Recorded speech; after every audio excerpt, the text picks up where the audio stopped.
Hello दोस्त, कैसे हैं आप। आज के व्लॉग में हम बात करेंगे नेंडरथेल्स के बारे में और नेंडरथेल्स कैसे इस दुनिया में सरवाइव करते थे और किस तरह उन्होंने इस ज़मीन पर अपना वक्त गुजारा, कैसे वो इस ज़मीन पर रहते थे, कैसे हालात थे।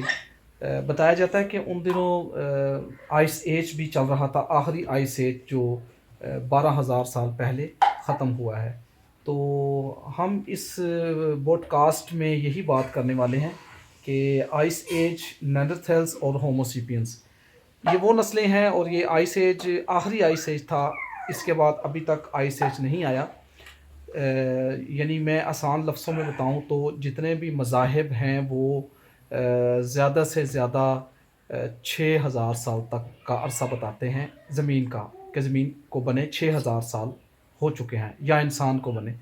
तो नेंडरथेल्स जो हैं वो तो 4 लाख साल पहले आए और ये 6,000 किधर और 4 लाख साल किधर। तो इसलिए वो 4 लाख सालों की हम बात करेंगे कि नेंडरथेल्स कौन थे। इससे पहले चिंपैंजी और बंदर, गोरिल्ला, इनके बारे में हम बात करेंगे कि ये कैसे इस दुनिया में सरवाइव करते रहे और इंसान कैसे इन चीज़ों से इवॉल्व हुआ और आज हम बैठे हुए हैं आपके सामने, बातें कर रहे हैं आपके साथ। तो ये किस तरह मुमकिन हुआ। तो ये देखें, म्यूज़िक भी पीछे लग गया, ये इसी नोयत का ही है। ये हमें म्यूज़िक ऐसा ही चाहिए था। तो होमोसेपियंस जो हैं वो हम हैं, हम आज के नए होमोसेपियंस हैं। होमोसेपियंस जो है 3.5 लाख साल से इस दुनिया में सरवाइव कर रहे हैं, इस दुनिया में मौजूद हैं। और ये 36 लाख साल, 36,000 साल पहले इनका ठीक से वजूद शुरू हुआ था। और नेंडरथेल्स जो हैं वो इससे इससे ऊपर है, यानी 40,000 साल पहले नेंडरथेल्स इस दुनिया में ख़त्म हो गए।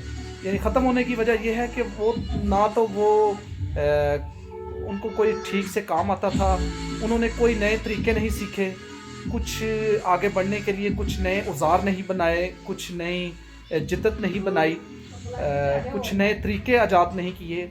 इसके मुतबादल होमोसेपियंस ने इन सभी चीज़ों में अबूर हासिल किया। आपको एक और बड़ी मज़े की बात बताता हूँ कि होमोसेपियंस और नेंडरथेल्स के दरमियान बहुत सी लड़ाइयाँ भी होती रहती थी। यानी लड़ाइयों से ये था कि खूनरेज़ी, एक दूसरे को कबूल ना करना अपने आसपास और जहाँ देखना और एक दूसरे को मारना। तो होमोसेपियंस स्टार्टिंग में बहुत कम थे।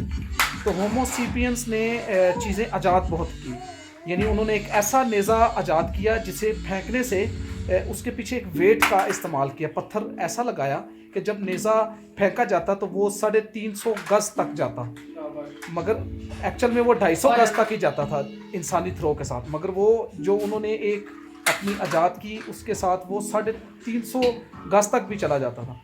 तो इस तरह और भी उन्होंने पत्थर से उन्होंने लोहे के ऊपर आए हड्डियों का इस्तेमाल किया जानवरों को मारने के लिए। तो ये जो थी, ये नेंडरथेल्स इस तरह नहीं थे। नेंडरथेल्स लकीर के जैसे फ़कीर थे, वो जो उन्हें मिला वही वो करते गए। नेंडरथेल्स में एक और बड़ी प्रॉब्लम थी जो मरने की हमें मालूम हुई है।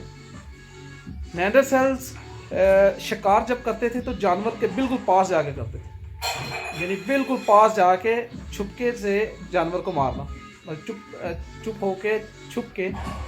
मगर होमोसेपियंस दूर से निशाना लेते थे। होमोसेपियंस ने चीज़ें ईजाद की। आज जो भी चीज़ें ईजाद हो रही हैं वो इसी तरह ही हुई हैं। इंसान ने जब अपने आप को बदला तो तभी तरक्की आई, नए नए तरीके ज़िंदगी के आए जीने के।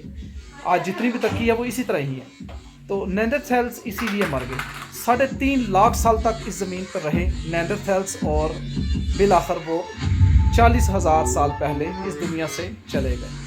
नेंडरथेल्स की जो फॉसल्स हमें मिले हैं वो नेंडर के मकाम जर्मनी से 1856 में मिले हैं। यानी 1856 में नेंडर के मकाम से चूना पत्थर की खुदाई के दौरान कुछ वर्कर जो वहाँ काम कर रहे थे, उन्होंने जब वहाँ खुदाई की तो वो तो चूना निकाल रहे थे। तो जब उन्होंने खुदाई की तो वहाँ से नेंडरथेल्स की फॉसल्स, हड्डियाँ दरियाफ्त हुई। तो वो कहा जाता है कि खातून नेंडरथेल्स की पहले हड्डियाँ उन्हें मिली हैं 1856 में। इसके बाद बहुत से ममालिक में खुदाई की, बेल्जियम, इसराइल, इंग्लैंड, अमेरिका। तो नेंडरथैल्स को यूरेशिया में ही पहले पाया गया, यानी वो हिजरत करके अफ्रीका से वो पूरे यूरोप में आ गए और दोबारा फिर वो वहाँ जा नहीं सके। एक और बात कही जाती है कि जब नेंडरथैल्स ने वो दरिया का अबूर किया, क्योंकि उस वक्त दरिया और समुंदर था वो बिल्कुल पास थे, तो वो जब अबूर किया तो बाद में क्या हुआ कि वो उस जगह से वो ख़त्म हो गया उनका रास्ता और वो वापस अफ्रीका में नहीं आ सके। तो ये छोटी सी कहानी आज आपको बताने का ये मतलब था कि हमें अपने उन लोगों को याद रखने की ज़रूरत है जो इससे पहले इस ज़मीन पर आबाद थे। तो नेंडरथैल्स के बारे में और बहुत सी बातें हैं जो हम किसी अगले और नए व्लॉग्स में आपके साथ शेयर करेंगे। तो आज के व्लॉग से आपने जो कुछ सीखा हमें कमेंट्स बॉक्स में ज़रूर बताइएगा, ताकि हम आगे भी इस तरह के अच्छे व्लॉग्स आपके लिए बना सकें। तो मिलते हैं किसी नई वीडियो में, तो देखते रहिए हमारे चैनल को और इसे लाइक और सब्सक्राइब भी कर दीजिएगा।